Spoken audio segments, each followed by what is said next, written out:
শপত খোৱা অসমৰ মুখ্যমন্ত্ৰী হিমন্ত বিশ্ব শৰ্মা ডাঙৰীয়াৰ নেতৃত্বত অসমত গণতন্ত্ৰক কবৰ দিয়া হৈছে, সংবিধানক ধূলিসাৎ কৰি দিয়া হৈছে। এইটো আমি কোনো পদ্ধতিতেই নামানো। গণতন্ত্ৰ আমি ৰক্ষা কৰিবই লাগিব, সংবিধান আমি চলিবই লাগিব।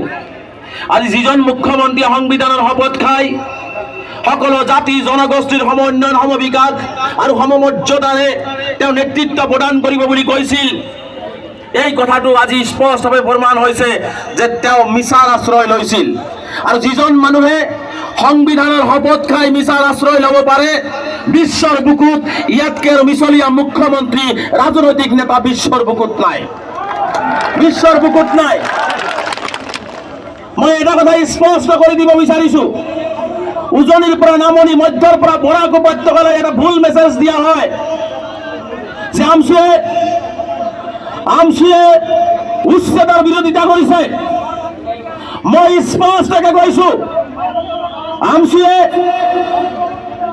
উচ্ছেদৰ বিৰোধিতা কৰা নাই, কিন্তু হিমন্ত বিশ্ব শৰ্মা ডাঙৰীয়াই বাছি বাছি অমানৱীয়ভাৱে সংবিধান বহিৰ্ভূতভাৱে যি ধৰ্মীয় সংখ্যালঘুসকলক অন্যায়ভাৱে ভাৰতীয় নাগৰিকক উচ্ছেদ কৰিছে তাৰ বিৰোধিতা আমি কৰিছো।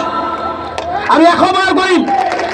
তাত যদি কোনোবাই ৰেজল্ট কৰিম বা আমছুৰ কৰ্মকৰ্তাক যদি কয় যে সন্দেহজনকৰ দালাল, বাংলাদেশীৰ দালাল, 1000 বাৰ কলেও আমি কেৰেপ নকৰো, কাৰণ আমি ভাৰতীয় নাগৰিকৰ পক্ষত কথা কৈছো, মানৱতাৰ পক্ষত কথা কৈছো।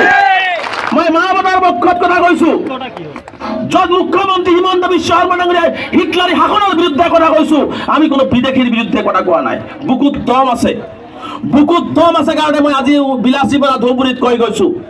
ধুবুৰীত বহুতে ভাবে যে ধুবুৰীটো বাংলাদেশৰ লগত নেকি, এই ধুবুৰীৰ মাটিত মই কৈ গৈছো 71 চনৰ পিছত যদি মই বেলেগত নাযাওঁ, এখোজ আগুৱাই গৈ কৈছো, মুখ্যমন্ত্ৰী হিমন্ত বিশ্ব শৰ্মা ডাঙৰীয়া আপুনি মেচিন লগাই দিয়ক। 71ৰ পিছত যদি এজন মুছলমান বাংলাদেশী দেখুৱাই দিব পাৰে, আপুনি খেদিব নালাগে, কলাৰত ধৰিম, বাংলাদেশ বৰ্ডাৰ আমছুৱে পাৰ কৰাই দি আহিব, বাংলাদেশ বৰ্ডাৰ পাৰ কৰাই দি আহিব। বাংলাদেশীৰ ৰক্ষক আমি নহয়, বাংলাদেশীৰ ৰক্ষক আমি নহয়। অসমৰ অসমীয়া ৰাইজে ধুবুৰীৰ পৰা শদিয়ালৈকে হয়তো আজি বুজি পোৱা নাই। মই এই ধুবুৰীৰ মাটিত কৈ গৈছো, 20 বছৰ পিছত ধুবুৰী জিলা আয়ুক্তগৰাকীও বুজি পাব, আৰক্ষী অধীক্ষকগৰাকীও বুজি পাব, উজনি অসমত সন্দেহজনক বাংলাদেশী বুলি খেদি ফুৰা মানুহখিনিও বুজি পাব যে হিমন্ত বিশ্ব শৰ্মা হৈছে ভাৰতবৰ্ষৰ বুকুত 1 নম্বৰ বাংলাদেশীৰ ৰক্ষক, 1 নম্বৰ বাংলাদেশীৰ ৰক্ষক। মইতো বুকু ডাটছে, চিনা ডাটছে কৈছো, 71ৰ পিছত এজন মুছলমান অসমত থাকিবলৈ নিদিওঁ। কিন্তু কোনো মানুহে ভাৰতীয় নাগৰিকক সন্দেহজনক ক'ব, সন্দেহজনক কি শব্দ? বিদেশী এজন